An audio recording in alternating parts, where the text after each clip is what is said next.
So, yun, grabe. Nabigyan tayo ng pagkakataon na ma-interview din to isa sa mga malulupit na leader, no? So, siya yung nag-guide, tumutulong dito sa amin sa community. And grabe rin tong tao na to, yung pinagdaanan niya sa buhay. And gusto ko makilala niyo rin siya kung bakit na-share niya or ginagawa niya itong business na to. And grabe. So, yun. Kanina si Ma'am Angel, siya yung tao nag-invite sa amin. Pero ito, malupit to. And gusto ko makilala nyo rin siya. And yan, di ko na papatagalin si Ma'am Angie. So, yun, Ma'am. Grabe. Yun, maraming salamat po sa pag... Kailangan ganun doon yung energy, di ba? Ma'am, yan po.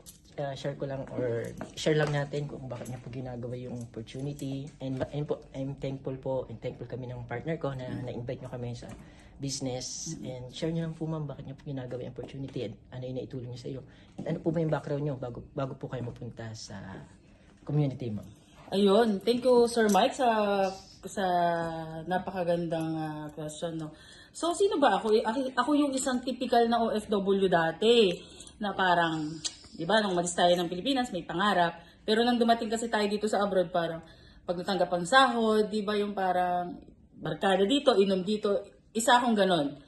So, typical akong OFW na bisyo. After padala, then bisyo barkada. But since first day na nag-join ako sa community na to, binago yung buhay ko talaga, Sir Mike, ng 360, na parang naisip ko na yung mga pera pala na nilalaan ko sa bisyo is pwede palang magbago ng buhay ko. Yes. And then bakit ko siya ginagawa, di ba? Kasi since dumating ako sa community na to, parang binalik nila ako sa first day nang sumakay ako ng aeroplano. Ano bang dahilan? Bakit ako nag-abroad? Yes, Di ba? Na parang, uy, nakalimutan ko kasi parang nandito happy-happy na yan pag may salary, di ba? Kasi may mga barkada tayo. Nagkaroon ako ng mga ganong barkada. But, simula na mag-join ako sa community na to, binalik nila ako kung ano yung biggest why ko, bakit ako nag-abroad. And then, grabe yung ginawa sa akin ng community na to. Tinuruan nila ako, especially kung paano ko pahalagahan yung pera ko. Kasi, hindi tayo forever OFW, yes, diba? Dadating tayo sa panahon na uuwi tayo sa Pilipinas. Hindi naman tayo forever malakas, hindi forever bata.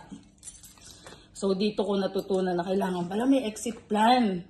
Papaano? Yes po, isa din po sa natutunan namin yan. Grabe, di ba? And then sa akin kasi, second generation na ako ng OFW sa family.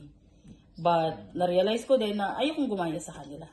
And because of this community, natuto ako, grabe. Kaya naman, arat na, sabi na ni Jay na Marakit. Arat na, Yes, di ba? Ganon. So yun, thank you Sir Mike. Yes, thank Sana you mas po. maka-inspired tayo. And Yes thank po. you sa amin, free. Yes po, so yun mga kapwa ko OFW, so kung interested kayo, comment lang and yun, message para matulungan namin kayo. So, Yes! Thank you Sir Mike! thank you po, ma'am. Thank you.